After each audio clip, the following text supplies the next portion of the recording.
Right. We're back. There is now sound. Welcome to Full Circle Podcast, the show where we talk about OSU tournaments and stuff. This week, we've got a lot to talk about with OSU World Cup, round of 32, round of 16. I'm this one guy. Joining me are Miles, Dada, and iFlame, doing some nodders. I don't know what's on Dada's head. I don't know if I want to know what's on Dada's head, but it's fine. It's very normal. He's got a neck pillow on top of his head because that's where it belongs. So, welcome everybody. I hope you're all doing well. Miles, Dada, iFlame, how are you guys doing? How are we doing today? Doing pretty good. Just got done with some exams. Now I'm ready to talk about OSU World Cup. I'm perfect. I've never been better. I am not sick at all. Me neither. I'm on fall break. Got done with my Oh. exams like a week ago, so I'm having a good time. That's actually sick though. Yeah, it's a gorgeous fall day. It's beautiful outside. So what better thing to do than sit in my basement and talk about circles. OSU? Yeah. Talk about clicking circles. But yeah, today's all about OWC. We are coming into round of 16 weekend. We need to talk about what happened last weekend in round 32 first, and then we'll go from there, because I think we had some pretty good matches last weekend, and we've got some pretty good matches on a very unfortunately awful schedule coming up this weekend, starting tomorrow, which we'll touch on as well as we get going. But we're going to start by going back a week to last Saturday. We had highlighted a few matches with some predictions that we expected to be good, and several of them ended up being good. So that's where we're going to start with match number 1 from round of 32 that I want to discuss a little bit, which is going to be none other than Japan versus Singapore. It was expected to be a very good, very closely fought match, and it lived up to the hype. So what do we think? I'm going to go Miles. What do we think about our Japan versus Singapore, which Japan lost? Singapore pulled off the 17/16 upset, 5-4 in a tiebreaker. First, I want to say it's really funny how basically the consensus we came to was if Singapore were to win, they would win decisively at a scoreline of about 5-2 or 5-3. And if Japan were to win, they would win in tiebreaker, because we assumed that Japan would be the better aim team. But it ended up being a Singapore win in tiebreaker by like 20K. And it's really just like, it's fortunate for Singapore. It's their first time winning in round of 32, I believe, if Megamix tweet is correct. And Japan dropping down in round of 32, pretty unfortunate for them. And it was an extremely close tiebreaker. So I guess just props to Team Singapore for pulling it off, even though I did put on my pick'em for Team Japan to win in tiebreaker, and I'm really missing those 2 points right now. But congratulations to Singapore. I think it was a really well-fought match, and I wish them the best of luck against the United States this week. I thought they were going to play against Israel. I was betting on it.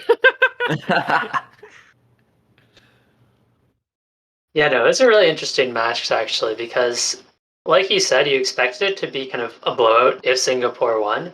But Singapore actually had very close maps all around, winning a few maps by 30K, 50K points. Whereas most of Japan's wins were very decisive, winning by 1 million, 500K, 1.3 million. Like, every map Japan won, for the most part, was a massive blowout, compared to a lot of Singapore maps that were very close. So it felt like Singapore really squeaked that one out. Yeah, the Nomad won 1.3 million, and the free mod was this free mod 3 that was 930K almost. Like, it's really interesting when you see a match kind of go that way. Yeah, I did think the ban from Singapore was a little bit odd as well, betting at the Nomad 2 over maybe something like the something like the Nomad 1, because both teams really struggled on 2 in qualifiers. So if you leave that open, I don't think Japan fix it.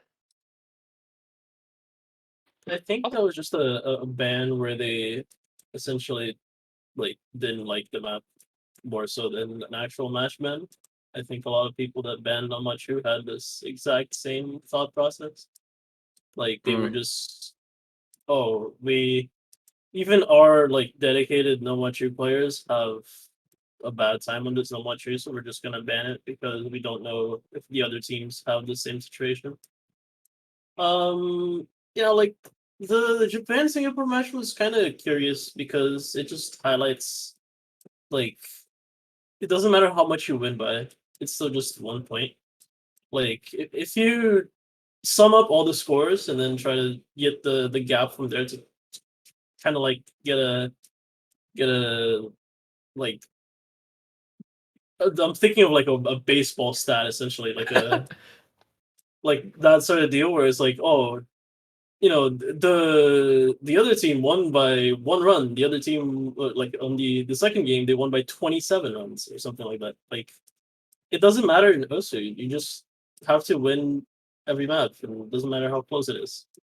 So, also something I kind of got surprised with that match is that they were the first match to actually reach tiebreaker, and despite people like complaining that the tiebreaker was a little bit too easy, I think the top score on the match was like 600K.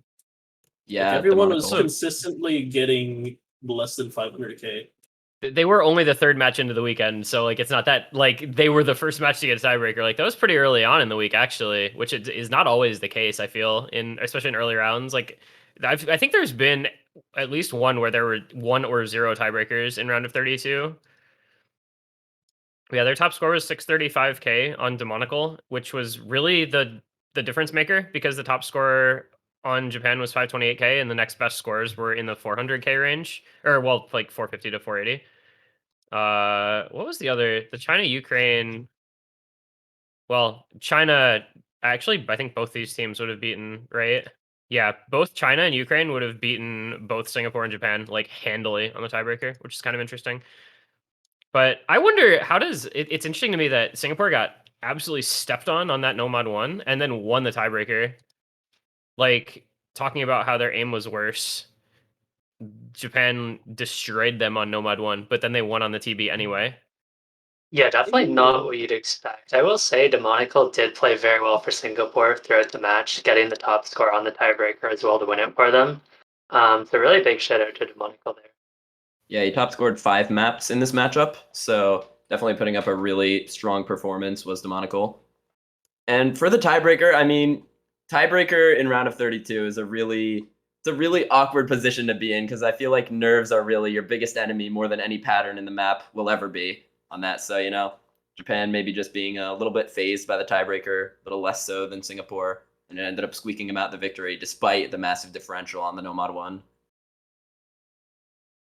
Japan technically had like the higher skill floor on the TB, right? Their worst score is 380K versus 345K is the worst score in Singapore. That's just super close though. I'm pretty sure we had this discussion back when we predicted the match, is that Japan has the theoretical higher skill ceiling.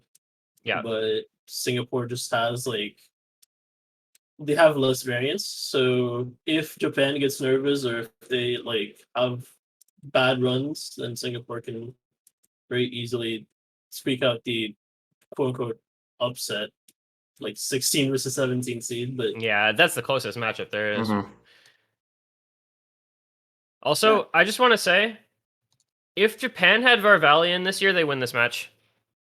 100%. Of course. Like 150%, not even, and it wouldn't have even been a discussion. Although they probably also wouldn't have been the 16 seed if they had Varvalian this year. No, not a chance. I mean, obviously, missing Barbalian is a massive loss. well, it's almost like a couple of teams missing a couple of like historically key players affects their qualifier and like overall performance. Yeah, and what's funny about Crazy. that is our next matchup is the exact same situation, but the outcome was different. So Norway versus United Kingdom. Thank you, Dada. Well done. Wait, I have to tell Kava which match to go. Okay. Norway United Kingdom. You have a United Kingdom team that did not do well in qualifiers. 20th seed overall. Does not have Bubbleman, does not have Carthy. Comes into the round of 32, matched up against Norway, who performed really well in qualifiers. And guess what?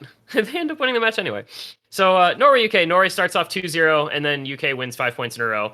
Our take here on this match, guys.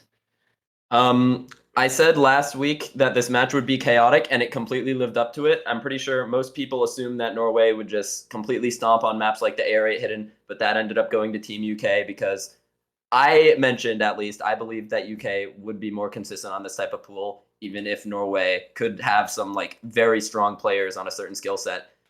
But UK just performing really well. I think we had a few very key performances from specific players, like Plasma showing up, FCing a few maps, did a lot for their chances of winning that match. And as well, one thing that surprised me in particular was Listia performing really well on speed. Shout out to you in chat. You did pretty well. Congrats. Yeah, I mean, I think when you look at these two teams, based off the seed alone, you might expect Nara to win. But I think when you actually take a look at the two teams, it wasn't that unpredictable. UK, while they did struggle a little bit in qualifiers, they do have solid tournament players in players like Blue, Listia, Majore, even Plasma playing really well. Where it does feel like, while they don't really have the kind of late game scaling of Bubbleman or Carthy, this does feel like a very, very strong team in the early rounds, especially. What was also interesting is Norway went up 2-0 early on. And it's like, okay, Norway's looking good. Maybe they can win this one. And then Free Mod 3 happens. They get blasted on Free Mod 3 by about 800,000 points. And then everything just kind of falls apart. And they get swept from that point onwards. So maybe a little bit of tilt out of Norway after losing a few picks there. I don't think it was tilt. I think like a weird thing about this Norway roster is that I kind of feel like they diluted themselves too much. It's weird because Norway, like we've said before, it's always been like this very gimmick heavy team, and then they put in like a couple of skill cap players, a couple like mechanics players, and weirdly enough, they take away some of that gimmick edge. So like even on the gimmick picks and low AR picks or whatever, they don't have like this four-way massive like fuck you roster anymore. It's always just like a little bit uncertain. And I think that it's kind of a weird sort of like identity crisis almost, where this Nori roster, it feels like on certain maps that they're supposed to be strong, they're shakier than expected. And then on certain maps that like they try to fix their weaknesses on, they're still like not that good.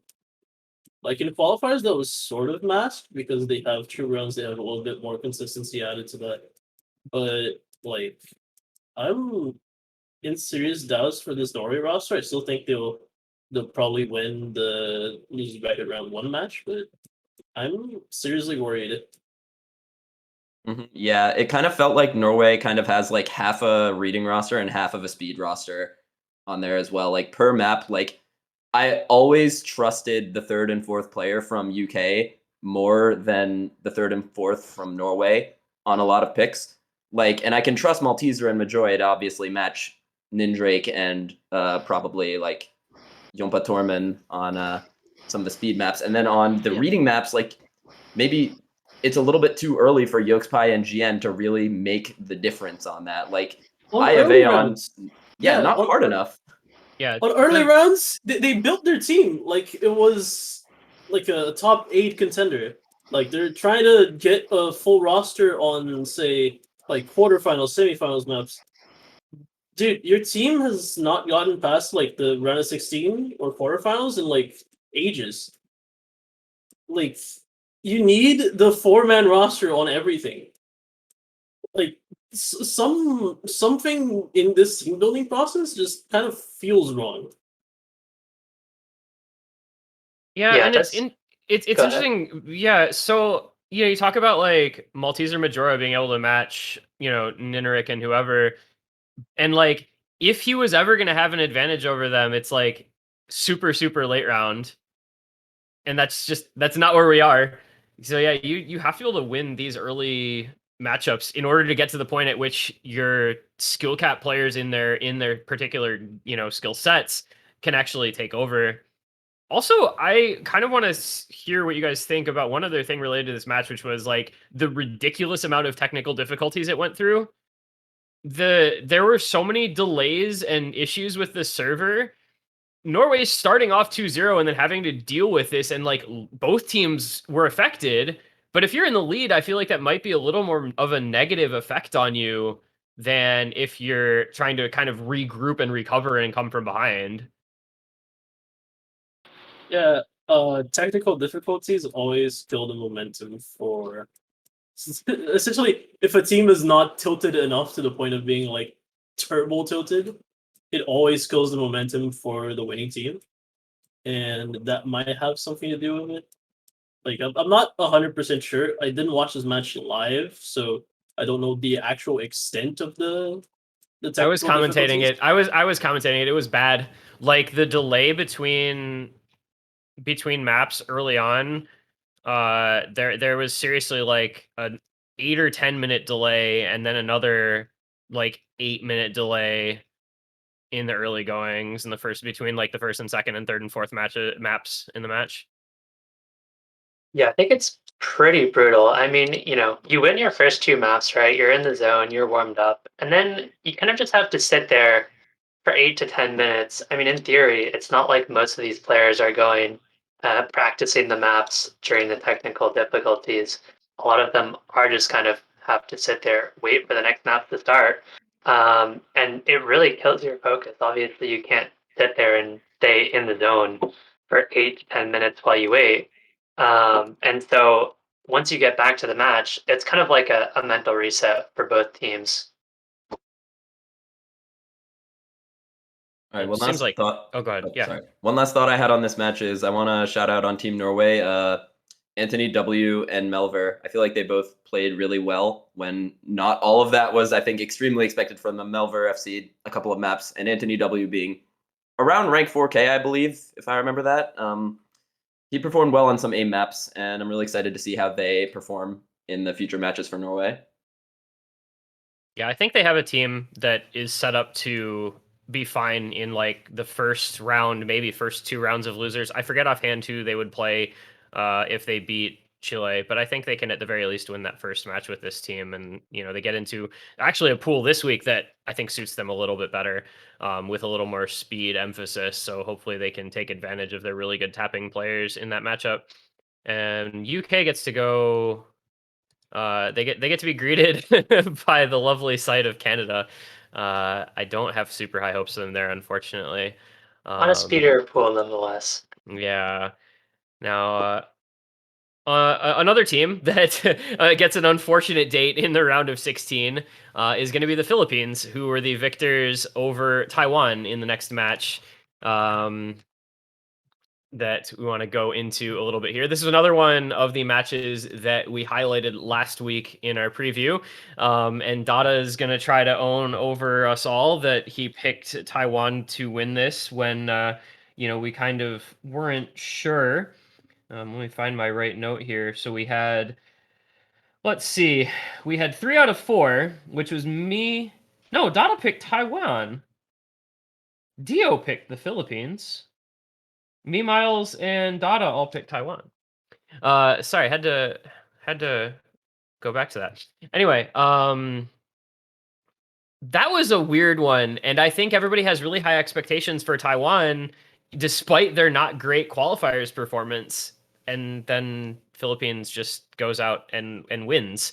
So what do we make of Philippines winning a match that was not an upset, but that kind of felt like one anyway? Yeah, I'm gonna be honest. Had I been on the last podcast, I would have predicted Taiwan as well. I mean, it wasn't a great qualifier performance, but you look at this team, right? It's the Zane, Shield, Flask, and Riser, those core 4 players that have been with Taiwan for so long. And this is a team that has, I feel like, historically been very scary in the early stages, especially. I think just last year, taking Canada as the 2 seed to tiebreaker in something like whether it was round of 16. And so I kind of expected it to be the same, where Taiwan had some very good early showings and maybe fell off a little bit later into the tournament. But Up against the Philippines here, I think it really was just Henry made the difference. He had some incredible scores, top scored a lot of maps, had some very nice FCs, and really was the difference maker in this one that gave them the ability to edge out Taiwan here. Yeah, I Just think for reference, before you go, Miles, Henry played 8 of 8 maps and top scored 5 of them. So yeah. Yeah, big from Henry there. And I think when we were highlighting the potential weaknesses of this Taiwan team, and I think the polarization of the map pool, Taiwan obviously in qualifiers winning every single DT and Hard Rock in comparison to the Philippines, and then the Philippines winning basically every no mod and hidden in comparison to Taiwan. I think we kind of came to the conclusion that whoever can break that little stalemate is going to end up taking the edge on the match. And we saw this was extremely close to going to tiebreaker. Philippines edging it out on that Hard Rock 1, arguably one of the harder maps in the pool, and taking the victory over Taiwan, breaking the stalemate. And Taiwan was just unable to compete on some of the gimmickier maps in the pool. That Hidden 2 going so heavily in favor of the Philippines, even with Ramu having technical difficulties on that map. Like, Henry FC'd that, and Taiwan's average score was around like 500k. They're just desperately lacking Sheena Noriko, and it's so insane. They need him so bad, dude. Yeah, that was top score on that by like 500k. It's so awkward because I feel like besides a couple of the DTs, this match was overall so sloppy. Like, I don't want to say, like, wow, both these teams, like, kind of played below their capacity, but I feel like these are just not scores you want to see on round of 32 pools. Like, Into the Unknown, for example, had, like, no good scores at all. You had, in comparison for, like, DT3 had, like, literally the whole lobby getting above 900k when the map was, like, 7.2 stars, essentially. And then you just have, like, stuff like Hidden 2, which is theoretically one of the easiest maps in the pool. Henry being the only one really to show up there in any meaningful capacity. Like, I just don't get it. Both of these teams are supposed to be very good and have rounded rosters. What happened? It seems like they both did like reasonably well on mechanics. I mean, like you said, like well, I guess not entirely, because some of these free mod 2 scores are really bad. Actually, the hidden free mod 2 scores are really bad, because neither of these teams apparently can play hidden. But then, like, the DT1 scores were pretty respectable. The DT2 scores were, like, dumb. Literally 900k lowest score. But yeah, the non-mechanic stuff. Also, talking about like the Hard Rock DT versus No Mod Hidden, right? The one map that a team picked in its skill set and lost was the one that made the difference, because it was the 5-3, the like what 8th map of the match that Philippines took the break. I'm assuming this is a break point, right? On the Hard Rock pick and won, and that was it. Like, it was just like before that, it was definitely both teams like winning the stuff they were expected to win, and then all of a sudden, oh, we didn't win the one we were expected to win. Okay, match over. Yeah, pretty much. I mean, both of these teams did trade breakpoints as well. I was pretty surprised to see Philippines pick DT1 early on, because like we mentioned, you would expect Taiwan to be better on those DT picks. And so kind of as expected, Philippines did lose that one. So they were pretty lucky to bring that one back by 100k with the Hard Rock 1. Although, to be honest, regardless of the Hard Rock 1, I think if we go to tiebreaker, I feel like it's probably just an Henry carry again on that map, so it doesn't feel like Taiwan really stood much of a chance, assuming they had gone to tiebreaker. I disagree. Have you seen Shield and Riser on Low Star Aim, bro? I mean, I saw them literally in this match. Right. Yeah. I guess. But Shield I mean, 632k Riser, 534k on that Hard Rock pick. I don't know. Historically, I would definitely agree with you. But this match, I think, just was not it for Shield and Riser. I'm not sure if they're having an off day or what, but definitely felt like this Taiwan roster underperformed. I don't know, man. Like, I joked with Sheena that I said Taiwan is gonna get 5-0 next match. Obviously, that's not gonna happen, but like, expectations ruined for me. I thought this Taiwan team, like, even like not considering the top 4 like hot take, I thought this Taiwan team was like a legit contender for top 8, maybe even 5 to 6.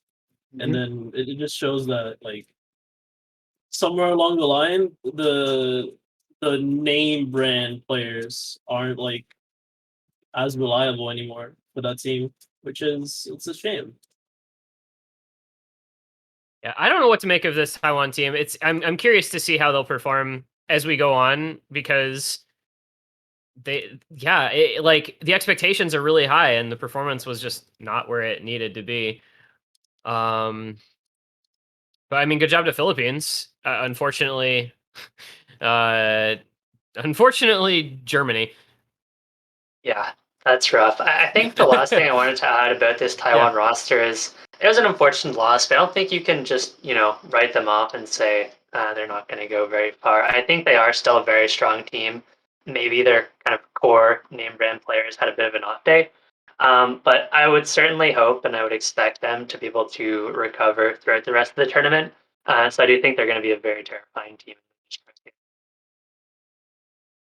Now, speaking of teams that are surprisingly perhaps terrifying, last match I want to touch on for the round of 32, China versus Ukraine. What is this match doing going to tiebreaker, dudes? I don't understand. Well, it's very simple. I think anyone who's followed Ukraine for the last couple of years kind of knows. They just have people that show up out of fucking nowhere and like get close matches against good teams. And also, it's a little bit of an underperformance from China. Like, I think they looked a little bit shakier than you would have hoped, but at least they managed to get away with the dub. Like, it was really, really close.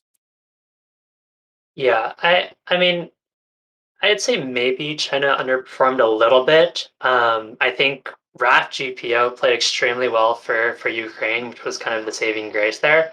I would think China potentially got a little bit unlucky as well. Despite it going to tiebreaker, I don't think this match was quite as close as these scores showed. Ukraine winning Fremont 3 by 20,000 points, winning the HD1 right at the end by 30,000 points. Two very close maps that really could have gone either way. And I do think that match very easily could have just been something like a 5-2 for China.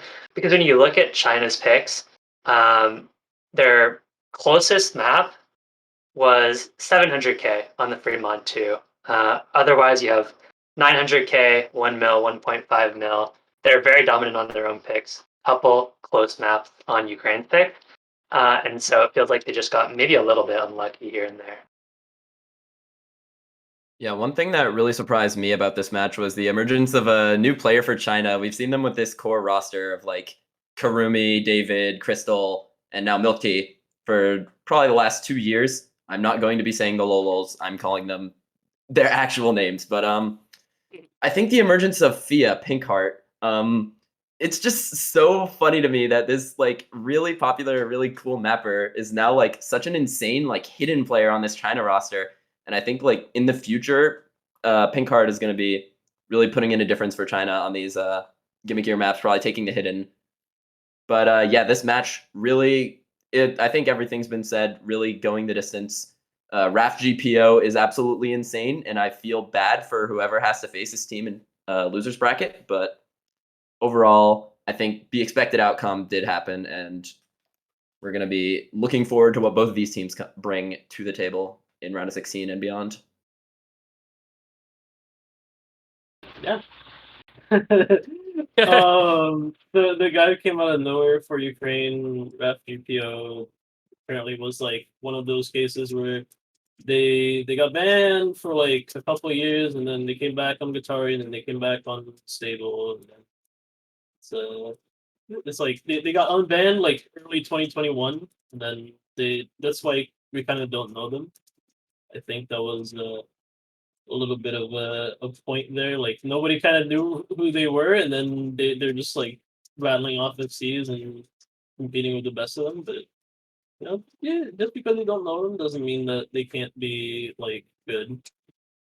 And same goes with Fia. Just because you don't know why a mapper with like 50 ranked maps has insane hidden skill for no reason doesn't mean that they can't have that. if you can read the editor, you can read in gameplay. I guess I That don't is know. true. You just the real hidden trick is you unskin the approach circles from your skin, and then you go to the editor, and then it looks just like hidden, except it's easier because you can't. I don't know where I'm going with this. I don't either, man. Yeah, that was I don't know. That was just such an unexpected match. I guess like I never in a million years thought that match would go to tiebreak with the roster that China has this year. But Ref GPO is actually Ukrainian god or something. And the tiebreaker was incredibly close That too, which is tiebreaker not what is you'd so expect. Like scary. you get to a tiebreaker and you're like, all right, surely China now just closes out on tiebreaker, but it was a 40,000 point difference, and China was very close to being sent to the losers bracket in the first round, which would have been a crazy upset. Yeah. But fortunately for them, they managed to escape, and it makes you wonder if Ukraine. I mean, they get Spain. They could definitely like actually get a match win in the losers bracket, and China. Well, they get South Korea. None of these matchups are going to be easy, but they'll need to improve by a decent margin to have a chance at that one. Those are those four. And I do want to touch on a couple of topics before we predict a few matches from round of 16. And one of which is kind of just what I like to call the eye test, right? Week one, we had some top seeds pass the eye test, and we had some top seeds maybe not quite pass the eye test. Obviously, the big one that I want to key in on is the USA. There's been a lot of discussion, I think, about that matchup with Israel. They dropped 2 points to the 32 seed and played a bunch of maps that really didn't look that great. There is obviously some backstory to this one, but what do we think of USA when compared to Canada, Poland, and Germany, all easily 5-0ing, looking like they were a lot more prepared and performing a lot better in their first matches? I think that from what I've heard, USA like kind of just blatantly trolled a little bit early on into this match. Like I heard Joel woke up literally 10 minutes before. I heard few players might have been a little bit hungover. And you know what? That'll affect the outcome of the match. It's seed 1 versus seed 32 in the round of 32. I think it's a little bit of a get over it. They're going to take it more seriously, and we can't just like start doubting the USA, because you know what's going to happen when you start fucking doubting the USA in OWC. They just go and stomp on you. So I think, yeah, they didn't pass the eye test against Israel, but I'm not worried at all for them. Yeah, I think it's fair to say they probably were not super prepared for that match. I didn't necessarily get the feeling like some of the other teams. They came into this match, super practiced, super ready to play. But again, even when you just look at the scores, both of the two maps they lost were by 50K. After those first two losses, they absolutely blasted Israel on every other map. I do think when you compare their scores to put teams like, Canada, Germany, and Poland that all got 5-0s on their matches, they definitely looked a little bit shakier. But you do have to keep in mind it is early rounds. US has absolutely terrifying late stage roster, especially. And so I wouldn't worry at all about them just based off this one match. This isn't the first time the US has done some favors for Israel, and I'm sure that won't be the last time. But yeah, no, there's not much to be gathered from. You've been waiting all day or like all week for that, haven't you? Honestly, like as soon as I saw that the US gave away points to Israel, Oh my God. I had that joke like planned. But yeah, no, like this is just the US trolling on the early stage for like miscellaneous reasons. It's nothing I'd be really worried about. Like obviously they lost a point famously to Turkey, that one like really dominant OWC where they like didn't lose a point after. It was like 2019, I think. Nomad 3? Yeah. No, Nomad Nomad 3? 3 to Yeah, it was Turkey, Nomad 3. They The- lost It was 3 like points that Pirates whole Banquet tournament. or whatever? 3 No, points not the Pirates entire Banquet. tournament. Oh, Edo It was Ranbu. like Oedo Ranbu. Ranbu, yeah. The Oh, what Zhu was- Oedo Ranbu. Okay, all right.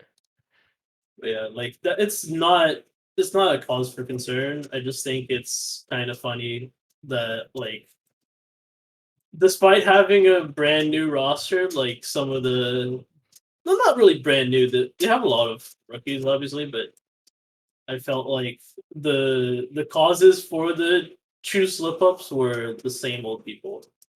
So Pirates Banquet, I think, was the one map maybe that did they drop to Malaysia? It was in the pool against Malaysia. They also dropped a map against, I guess is how to put that. Oh no, they lost a free mod to Malaysia. I think they won. They didn't play that map. Okay. All right. Well, that's why I was remembering that map with the USA match. But yeah, I think like USA will be fine, but man, Canada, Poland, and Germany all look so good. Like we talked about how close the top 4 is this year, and like it's still after a week basically impossible to rank them. But you know, it's interesting, I guess, to discuss like the top performers this week, right? You've got a Canadian, a Polish player, and a German player, Zudi, Malashevsky, and Kriller, as the top 3 performers of week 1. And guess what teams those are on? And guess who's absent from the top 10 entirely in terms of individual performances is the United States. Their highest was Utami at 14th. So, not to say that USA isn't good, but like they were not ready this weekend for whatever reason because they didn't feel like they had to be, I guess, and they ended up not needing to be. So Yeah, I was actually pretty impressed by Canada. I mean, obviously, Zudinator getting that kind of first overall seed was pretty impressive up against players like Malice and Kriller. I was actually more impressed by Xylice. I believe got 4th individual. So Canada having 2 players in the top 5 individual looking very strong. I think the team out of those 3, honestly, though, that looked the strongest on this round had to be Poland. If you look at their team scores, their worst team performance is 4th place on a map, which is crazy. Malashevsky put up some really good scores for them, and they had the supporting combos as well, so they just looked absolutely terrifying this round. they got what 4th on Nomad 1, Hidden 2, Hard Rock 1, and 1st on Nomad 2 and Hard Rock 2. Though they were one of only 2 teams to play Hard Rock 2, but Malashevsky decided to exist on that map, which has to be like the most ridiculous score of the week, right? Malashevsky SSing Hard Rock 2. It was literally played once and it had an SS because of that guy. That's stupid. yeah, that guy's kind of like insane at the game. Like I don't know. It's interesting to look at because Malashevsky obviously on like a huge upswing. Like not only is he like consensus either the best or one of the best, like one of the top 2 best in the world right now, but he's also like winning against Utami on Circle Circuit. He's like winning against Utami mostly on like the qualifier pool and OWC. Like he's just on the upswing. And then like the guy for the US, which is Utami. Everyone's kind of like banking all their chips on him. Like Utami's in a little bit of a slump when you consider just like recent results. So it's interesting to see how that dynamic will like play out throughout the tournament. If the trends will continue, or if Utami is gonna be like if Utami is gonna like decide one day to wake up and like be Utami, which is something he does regularly. I have to assume he will. Like, it would just be like odd, I guess. It would be strange for him not to. Apparently, I guess he had like he didn't sleep or something before this match, and he also hadn't slept before their qualifiers in that match with Malashevsky, which shouldn't be an excuse because that's controllable technically, but it's like if this is a trend that his prep isn't where it needs to be, that's a little concerning. It's like a guy not going to practice all week and then expecting to perform well as an NFL quarterback. Ask Tom Brady how that goes. So yeah, I think right now it's probably Poland, and then you have Germany, Canada, and then USA, and then they're like just this small degree of separation just based on the first week that will change over the course of the tournament as the pools scale. I will say for Utami, I don't think there's too much question that Utami is the best North American tournament player right now. But I think Utami was a little bit overhyped. That I think a lot of people were quick to say, oh yeah, Utami's, best tournament player in the world. When you actually look at the world stage, there are players like Malashevsky, who is obviously performing much better. But even aside from that, even players like Whitecat, Thriller, feels like those are players that do have the ability to compete with Utami on a similar level. So I'd certainly say he's top 5. Maybe he's been underperforming a little bit in these early rounds. I don't think he was ever realistically going to be, far and away the best player in OWC. And I don't know, he has for the most part lived up to expectations, but like it's hard to continue doing that. And we'll see. I mean, we'll see if Ristel can continue doing that. We'll also see what happens in later rounds with like Whitecat and Emrek and Karcher. So I'm excited to see some of these players and see how they do as the tournament kind of progresses into the later rounds, because that's Yeah. where they really shine. I'm actually very excited for Whitecat, especially. I mean, he put up a massive performance for Germany in the last year's grand finals and just looked really good throughout the whole tournament. But just hearing him talk about how good winning Corsace was for his mental and just kind of how that changed his outlook on tournaments affected him was really interesting. And I'm curious to see how that's going to affect his play through WC. All right. So don't want to go too long forever. So we are going to go on to the fun part, which is going to be some predictions for the round of 16. I picked out 5 matches for this week that we want to make some predictions on. There's going to be 2 in the losers bracket, 3 in the winners bracket. We're going to start with those couple of losers bracket matches. These are, I think, a little bit more of just the picks, because a couple of these teams I think are a little less well known. And the first one of those is going to be New Zealand versus Denmark. This is one where it's in here because it's really hard to predict, right? You have New Zealand, who managed to take a point off of overwhelming favorites in their match, France. They lost 5-1. Denmark got 2 points off of Hong Kong. And they come in with rosters that I think, in terms of overall strength, match up really well against each other, and it should be very interesting to see the result of this one. So let's just go, I guess, like right to left here. Go iFlame. Thoughts and your prediction for New Zealand versus Denmark.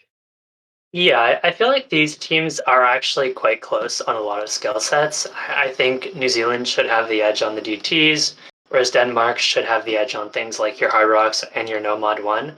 But I do think, just based off last round, I do think New Zealand has looked slightly better. And so I'd have to go New Zealand 5-3. Okay, I will go for the exact opposite result. I will go for Denmark 5-3, just because I believe personally in a bit of the power from people like Vil, people like Catburger especially, where they just like scale a little bit better, in my opinion. It's not by much, but I think Denmark has looked the exact same basically as New Zealand. Like both of their matches weren't really like impressive by the way.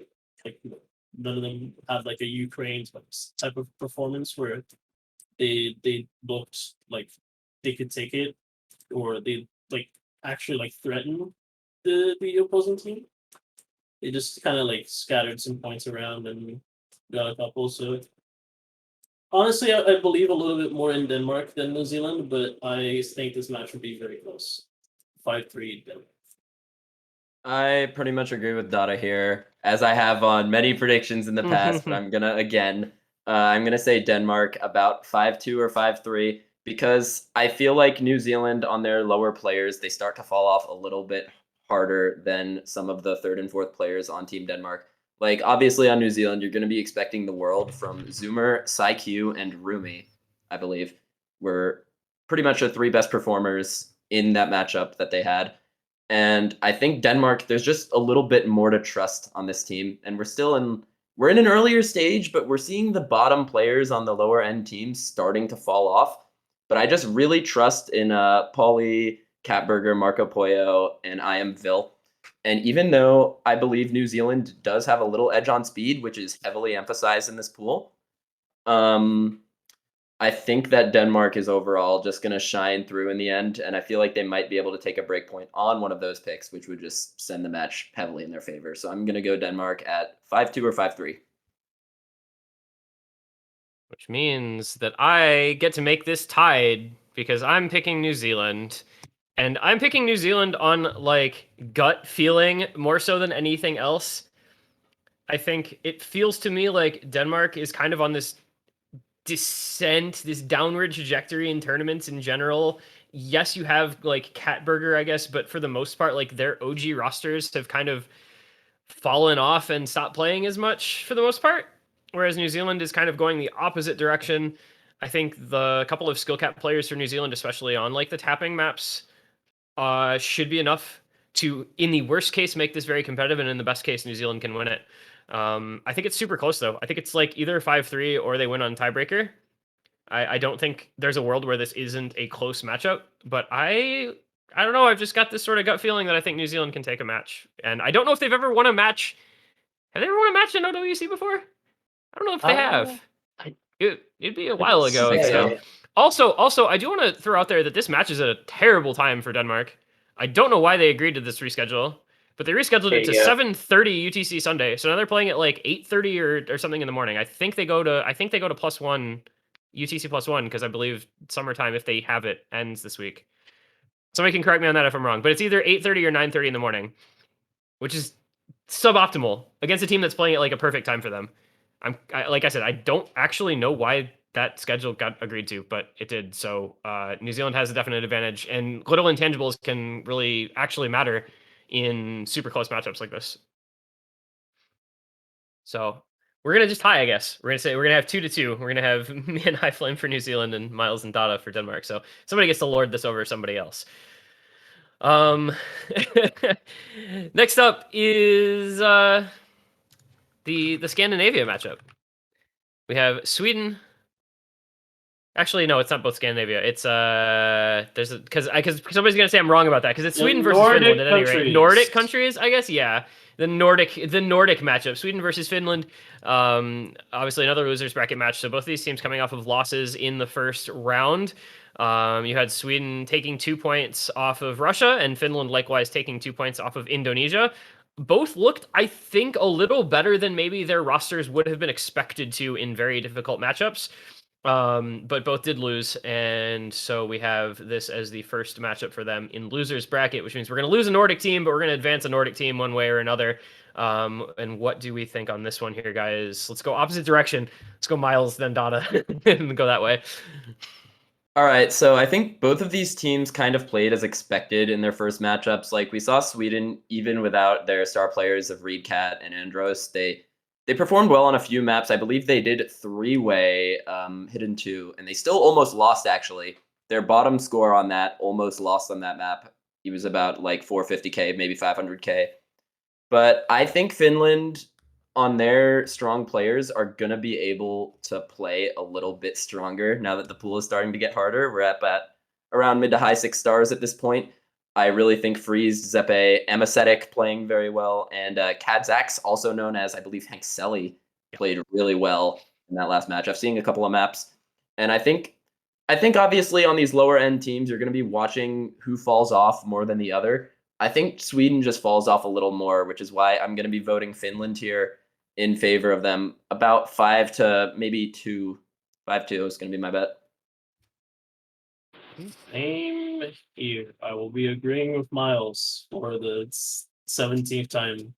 The 37th time. This is something I didn't mention last like prediction because I think it didn't matter as much then because like Denmark was better on other stuff like decisively, but I think Finland being better on tapping maps specifically makes this a little bit more Finland-sided, especially knowing how the poll is a lot more tapping intensive than last week in comparison. So I will go Finland 5-3 against Sweden.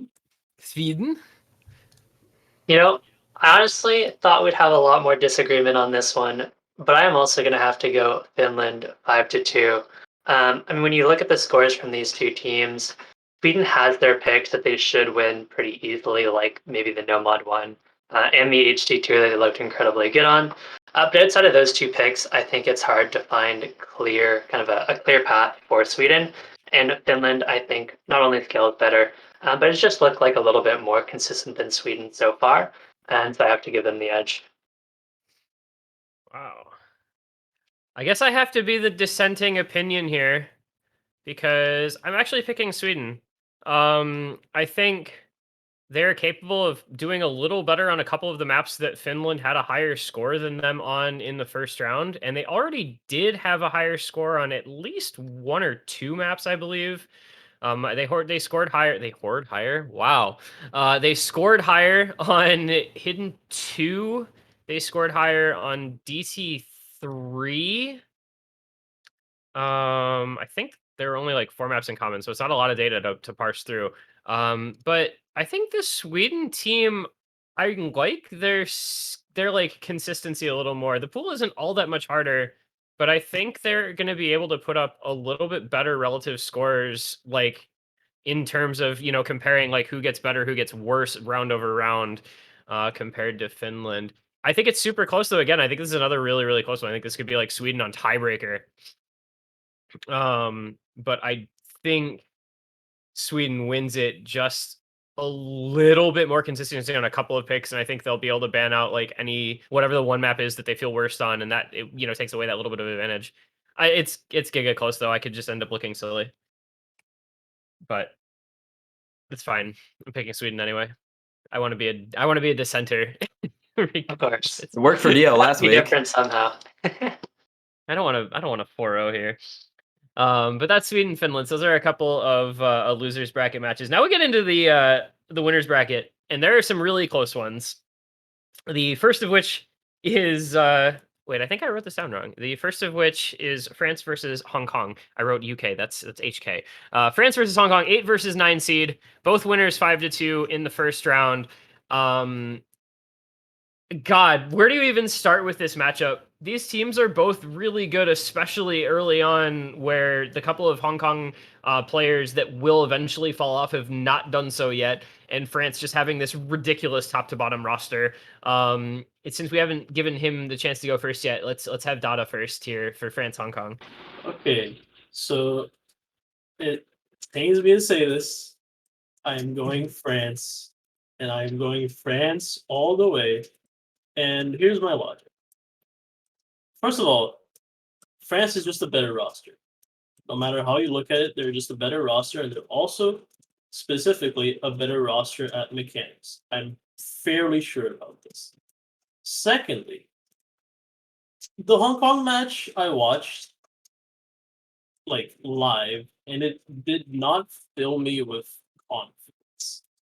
It was kind of a weird match again. Like, they never looked like they were gonna lose, but they did not look their best. I think MCY4 was the only person I was actually like, oh, he's playing on all, like, he's rolling. He's actually playing 100%. Like, everyone else was kind of like missing on uncharacteristic spots. Shirahayuki was not playing that well. Tsuwagi, one of the big names, was also not playing that well. Like, I just didn't get the confidence I would have wanted from Hong Kong to pick them here, even though, like, again, historically, this has been like overwhelmingly Hong Kong favored. Like, this was the matchup that made like France complain so much Oh to God. the OWC staff that they introduced qualifiers. This is why qualifiers exist instead of group stage, right here. It's literally this. And Hong Kong is like eliminated France more times than probably is reasonable. So I'm going against my better judgment of like historical analysis and going with France, but I also reckon that this still will be close. I'm predicting a 5-4. Yeah, and it's it's like weird to see. We talked in, I guess, it was the predictions about like Hong Kong maybe having motivation issues with their team, right? People not playing much lately and then getting on the OWC team and kind of having to see how it goes. So like maybe the early round not quite getting back in the swing of things played a factor in them like maybe not passing the eye test as much in the first week.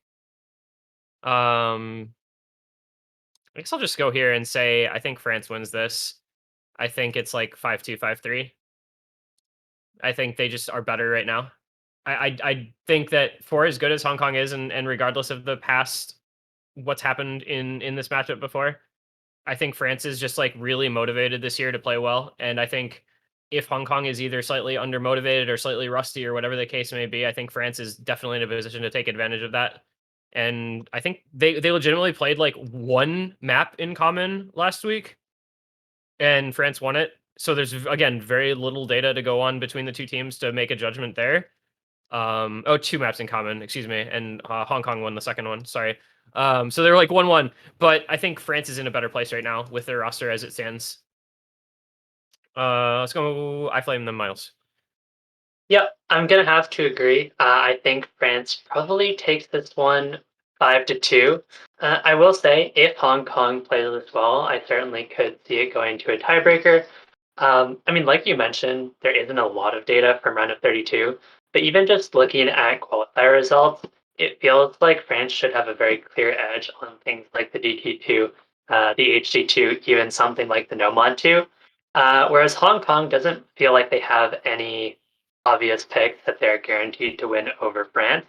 And so I certainly think they'll take a couple points. But at the end of the day, I think France takes it somewhat decisively, especially with players like Okoro playing extremely well recently. And just last match in round of 32, actually, Broom had a really impressive performance. He was such a huge addition to their team this year, by the way. I just want to toss out there. Like, that's so huge to get him on OWC finally. Really I think he played last year, did he not? Even with Poon? No, No. he played in 2018 and then kind of like quiet quit the team by like the second round because of drama with Boone, I think. And guess who's not playing this year? And guess who is? Yeah. Yeah. All right. So guys, holy shit! I'm agreeing with Dada again. In my pick'em, my pick'em is 5-4 in favor of France, Ooh, and I'm gonna tiebreaker. go into a little bit of analysis here. So, as we've said before, this is a more mechanically intensive pool. And if you look at the strengths of these two teams, France, a very strong mechanics team with players like Ikoro, Hifkill, Justman, Vroom. There's a lot of mechanics on this team. But historically, Hong Kong has been a team that has won a lot of points on aim and tech. Aim and tech specifically. You don't really see teams that can play tech as consistently as teams like Hong Kong. So even if they are having motivation issues, even if you say all of this, I am going to trust this team on aim and tech and maybe even gimmick. But I'm thinking about it now. I don't know if I would give Hong Kong 4 points in this matchup because if you are going to pick gimmick into France, it would require you to pick an HD2 against like Ikoro, and I'm looking at their rosters right here. Surely their hidden 2 roster would be like Ikoro, Musty, Thunder, and then would it be Flasta? I'm not really familiar with his skill set. But I don't know. It would probably have to be. I actually don't know. Yeah, but like still, you can't sleep on these Hong Kong players. I have gotten stomped by some of these Hong Kong players before. They're good at the game, and even they could even slightly underperform, I think, and still take points off of this France team because a lot of them are just like wildly consistent. And I think the emergence of a new player actually on their team, F2X, who I haven't really seen much of in tourneys, playing really well in round of 32. Going to be looking for him to play really well for Hong Kong. I think it's going to be close, but I'm still going to edge it to France 5-4, but it could go 5-3. And I think even if Hong Kong is playing their best, this type of tiebreaker really does suit them, I think. Yeah, I'm excited to see kind of how both these teams scale into this round and onward. Because man, they've got some good players, and they've got like France has probably their best roster ever, and Hong Kong has like their same 4 core with some really good additions to their fill players. So France, well, it's a 4-way. So we either all look smart or we all look stupid. I guess we'll find out in a couple days. Pretty much. Second to last match, round of 16. Russia versus Indonesia, a 7 versus 10. As anybody who's ever done March Madness bracket picks knows, 7 versus 10 is always a very scary matchup. Russia with the 5-2 win over Sweden, as we discussed. Indonesia 5-2 over Finland. So they send the Nordic teams down to the losers bracket, and then they take each other on. Both these teams looked good. Like Russia, I think looked as good as you would have expected them to, and Indonesia, I think looked better in some cases than I expected them to, considering the losses to their roster this year. So go back to OG order here. We'll go all the way out to the right to iFlame. Russia, Indonesia. Your thoughts here? Yeah, I'm gonna go with maybe a little bit of a bold prediction, not in the winner, but in the match score. I think it's gonna be Russia 5-0. Clean sweep. So when you look at these two teams' performances from last round, Indonesia looked incredibly good on the DTs. Great for them. So do they pick DTs into Russia? Well, Russia actually got second on every single DT in qualifiers. So they probably don't win the DTs, which they looked really good on last round. Russia, based off of both qualifiers and round of 32, does seem to be the stronger team on things like No Mod 2, No Mod 4. Even the HDs, despite Rito being a very strong player. And so I think maybe Indonesia can take one pick, but I think if I had to make a prediction, it would be 5-0 for Russia. Wow. Okay. All right. Well, yeah, you guys are just Dada and Miles just agreeing with each other on everything. So whatever Dada picks is what Miles is gonna say. So I don't know why we have them both go. But we'll go ahead. I'm pretty sure everyone in this panel is gonna predict Russia, and they're gonna say Indonesia is a scary upset team that can upset this, but is not gonna end up like winning probably. And that's exactly what I'm gonna say. Like Russia will win this probably with like a 5-2, 5-3, but Indonesia, like you never know. Like these guys, they're scary. They're scary. They're spooky, scary. Skeletons. And, exactly. Sorry. And nearing Halloween, we're bound to get at least a couple of scares like this. So, but like in actual like analysis, Russia is just a better mechanics team. Like, and I don't think the edge Indonesia has in some of the other picks is like enough to give them like a safe space for picks. So they just kind of don't end up with many safe picks at all. The safe picks they do have are probably going to be banned, and then you just end up with a match that you are essentially just like 70-30 or like a 30-70 basically on every map. Like you can win it, but it's unlikely. Okay, because you said that, I'm gonna dissent. It's Indonesia and tiebreaker, and let me Let's tell you go. why. Hey. So as you said, Russia, definitely the stronger mechanics team in this matchup from what we have seen so far. Players like Ciccone, Vacman, also known as Gamer, Din, Apostle, Vopro, all very strong speed players as we've seen. And they also have players like Tester Pivka to round them out on aim, Vitya to round them out on the more gimmicky skill sets. But I think in a way, I'm looking at this in a similar way that I would look at France and Hong Kong, which might be extremely right or extremely wrong. I'm going to look really smart or really stupid depending on how this goes.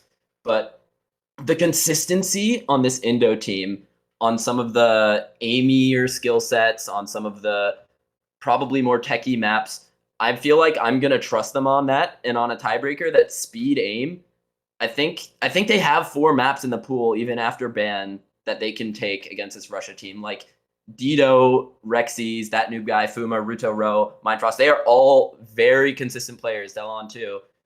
I just think that that's pretty much it for my prediction. Like, this team is extremely consistent. We're in round of 16. It's not too hard yet. Russia seems extremely mechanics focused. And I think Indo is just going to have the picks to force TB. And then on this specific one, I would edge it out to them.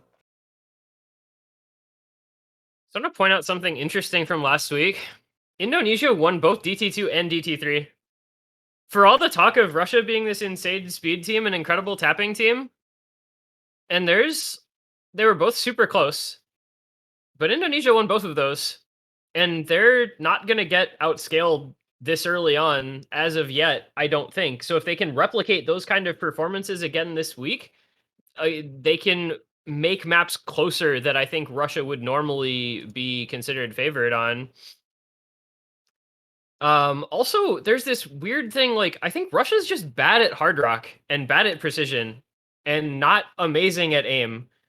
Like, if you look at their qualifiers results, you look at the fact that they banned the precision map last week, they didn't do great on hard rock in qualifiers. I think Indonesia is like better at some of the stuff that's in this pool. The problem is we're still in the second round of the bracket, and it's still Russia, which means Russia wins, because Russia doesn't ever lose until like winners semifinals. Like, it's just been this thing historically, right? When was the last time Russia lost before like quarterfinals or semifinals of winners bracket? It feels like they just always somehow, some way find a way to win in the first few stages of the bracket, and I think they're going to do that again here. But I think Indonesia will make it a lot closer than some people would have maybe expected, because I think they forced Russia to ban a hard rock. They probably forced Russia to ban the precision, and then they can pick the other hard rock. They can pick some aim. They can contest the DTs because we're not super difficult in DT yet. And so I think this is Russia like 5-3, maybe 5-4. And then if you go to tiebreaker, you get to this issue where people are talking about Russia not liking the tiebreaker. And then it gets really interesting. So, like, I can see a world where Indonesia actually has a way into this match, but I still, for whatever reason, just because it's Russia early round, think they're going to win anyway. But it would absolutely not surprise me if Indonesia managed to pull off the upset. But Russia being Russia in round of 16 means that they don't lose. I don't know. That's, like, kind of my take on it, is just how this tournament trends in the past. Yeah, And, go ahead. Yeah. Let's say we have one match left. And it's one of the dumbest matches that I have no idea what to think about, because it is Australia versus Romania. And both these teams, goddamn, both these teams look real good last week. Switch your profile pic, Rolly, please. Yeah, it really bothers me when teams have the entire roster with a collab and then one player who doesn't.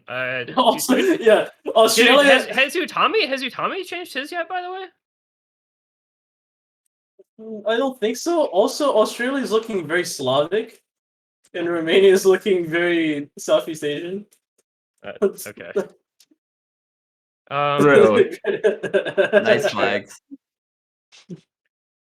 Yeah, their flags are not quite right. Well, whatever. I don't think that's fixable because that's in a graphic. The colors are right for Australia, at least. Not much. Yeah, not much we can do about that one, unfortunately. Hashtag blame K2. So Australia, Romania. Australia 5-1 over Thailand in the first round. Romania 5-0 over Mexico. Both looked like pretty one-sided affairs, as you would expect from early round matchup between two high seeds. But who wins when they face each other is the question, and we're gonna make Miles answer that first because he just made a wild claim of it, going against the grain on the Indonesia-Russia. So I'm curious to see where he starts us off for Australia, Romania. Oh, they are fixable. Poggers. Ooh, huge. Let's go. All right, so that was my first time really dissenting. It felt really good, but about this matchup in particular, I feel like I'm gonna start off by saying I think Australia is gonna win this by the score of about 5-3. Now, as much as the past narratives show up of like not trusting Australia on early stage, I think with the current level of MREC and also the consistency that we saw by some of their newer players, shout out to Arbuzhin, looked really good. And I feel like they kind of overlap in their strengths. Like Romania, pretty strong mechanics team, but Australia is the mechanics country.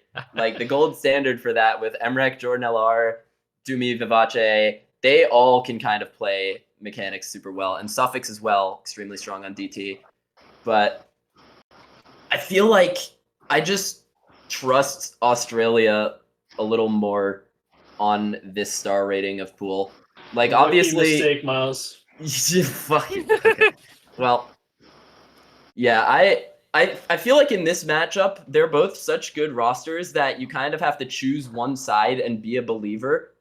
I feel like Romania is a little bit more top heavy than this Australia team, as crazy as that may sound. Players like Eternum, Satono Diamond, Lucrez, and of course Badu. Even though some of the newer players on Romania have looked pretty good, I just trust this Aus roster to get it done like they should have for the last few years. With MREC playing at this level, you can't waste any year. You guys gotta go as hard as you can. I believe in you. Their window of opportunity.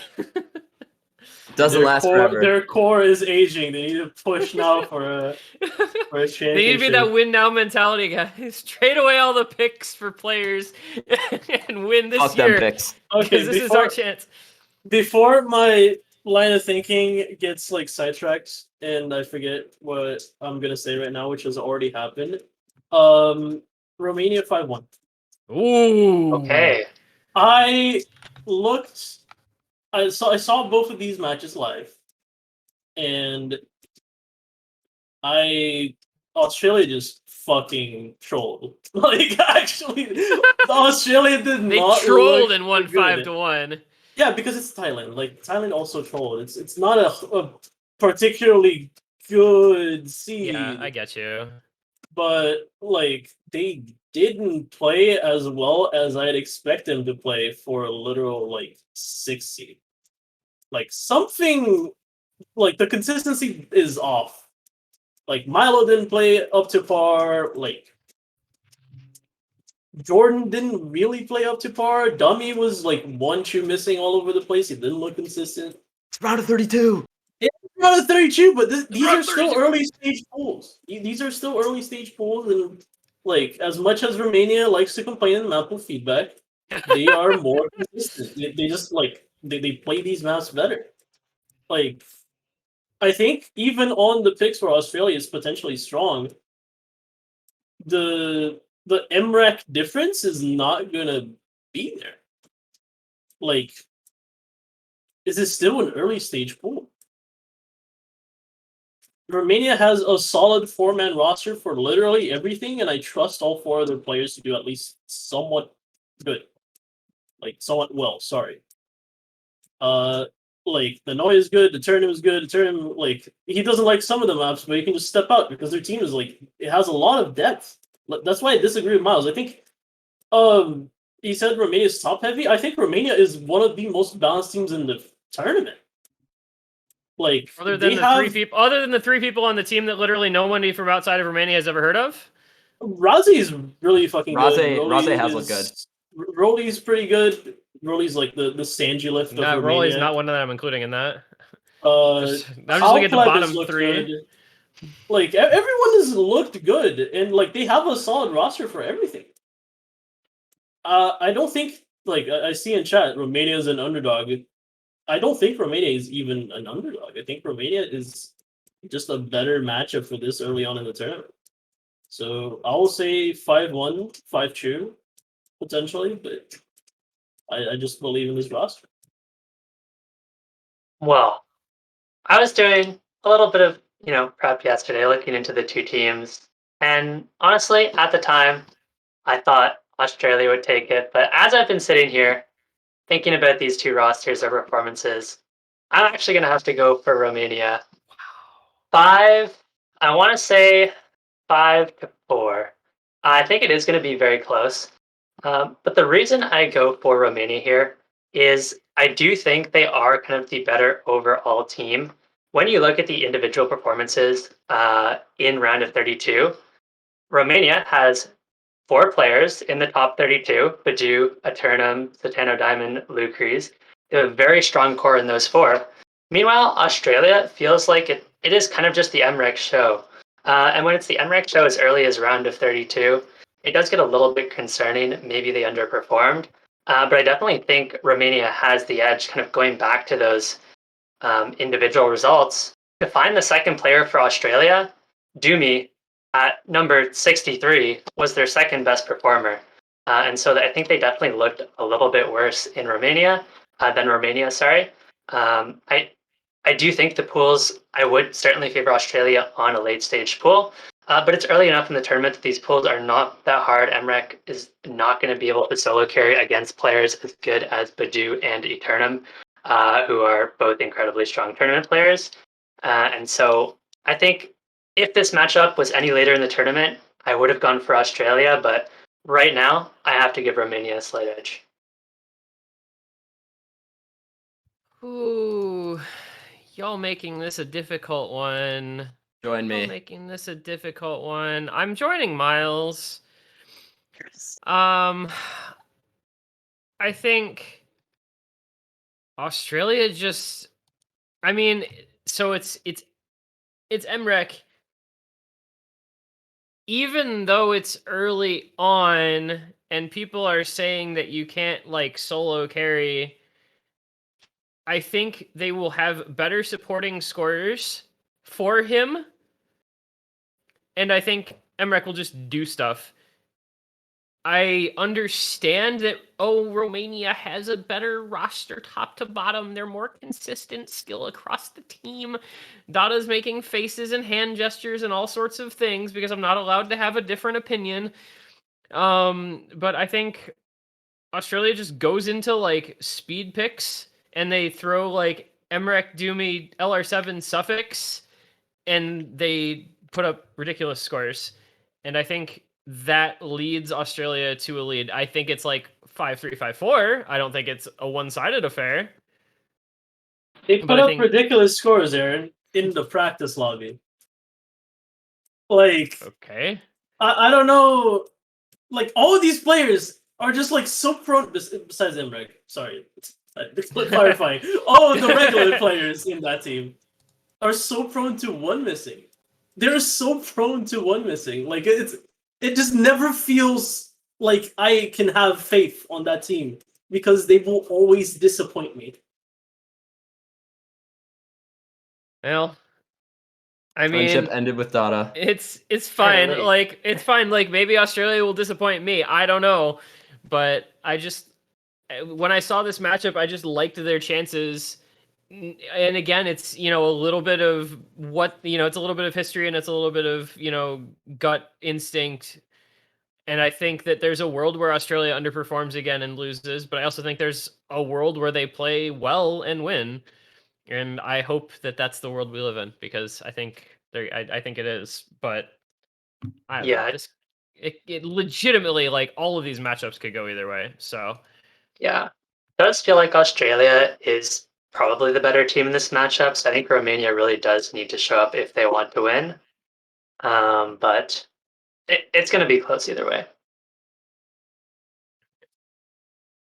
So we got some tied stuff here. We got 2-2 on New Zealand, Denmark. We got 2-2 on Australia, Romania.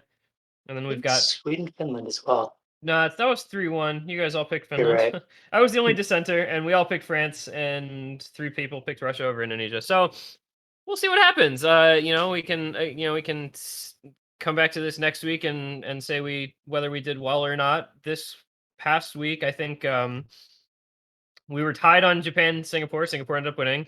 We had mostly picked Brazil, and Brazil won. We all picked Indonesia. Indonesia won. We had 3 people pick Taiwan over Philippines. So that didn't go very well. And we were 2-2 on Norway versus UK. But we did all right. It could have been worse. So we'll see how we do next week. That's about it. This week is I do want to mention real quick. This week is like in my 5 years of being involved in OC tournaments, the single worst schedule I've ever seen. It's I feel really bad for anybody from North America, especially if you're from the West Coast, because there's 2 matches at 14 UTC tomorrow out of the 4 total matches, and then there's 8 of the 12 matches on Sunday at 14 UTC earlier. I don't know. What do we do about this? How do we make this stop being an issue? Because goddamn, this week sucks for trying to watch. I know how you make this not an issue, and it's you kind of just like move on with the tournament. Like it will eventually not be an issue. It's just that right now, these like weird teams placed in weird locations are having matchups with other weird teams placed in weird locations that they give out bad times. Now, hear me out. If we actually just skip to grand finals and pick out Australia and all the Asian teams, the time zones will be incredible for everyone in North America. Problem Just solved. leave, yeah, just leave USA, Canada, Poland, Germany. That's it.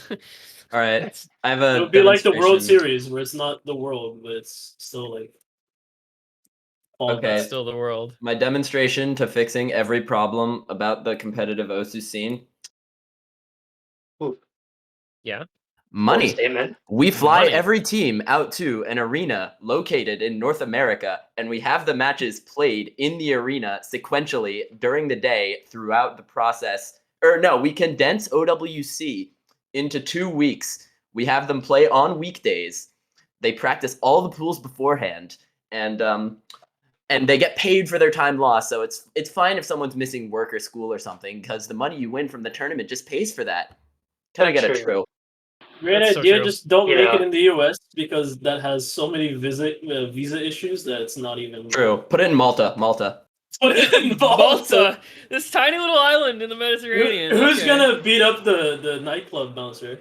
Me. Who's I'll gonna do get it. kicked from Australis? How about we just do it in the Netherlands and we call it OSU event? OSU World Event. There you Holy go. crap! All right, there we go. We've solved all the problems. OSU World event coming, I don't know, 2027 or something. Yeah, so matches start tomorrow. There's 4 of the 12 or 4 of the 16 matches are tomorrow. 2 of them are at the same time. Because OSU, I hate this so much. As somebody who wants to watch and now kind of just can't. But And then hey, there's a B stream now. yeah, but okay, Bro? you can only pay attention to so much. Also, Sunday 7 and 7:30 UTC. Like, That's yikes. prime time. That's like boxing match hours. That's prime time somewhere. I don't know where. So yeah, make sure to Yeah. check out the OSU World Cup round of 16. 4 matches tomorrow. The rest of the matches Sunday. I don't know what we're gonna do for commentators. I'm gonna let Chili or Pear figure that one out. But yeah, be there. Enjoy the matches. I think you're probably gonna see me, Miles, and Dada commentating some matches this weekend, so that'll be fun. I don't know what combination thereof, but yeah. It's gonna do it for another week on Full Circle. We'll be back next week. We'll see how our predictions did. We'll see how the matches went in the round of 16, and we'll have some probably good matchups to talk about coming in the quarterfinals week after next. But first, this weekend, round of 16, good matchups. Be there, be square, enjoy it. Thank you for being here. It's been Full Circle. I've been T1G for Miles, Dada, and iFlame. Thank you for watching, and we'll see you next time. Bye-bye. You guys.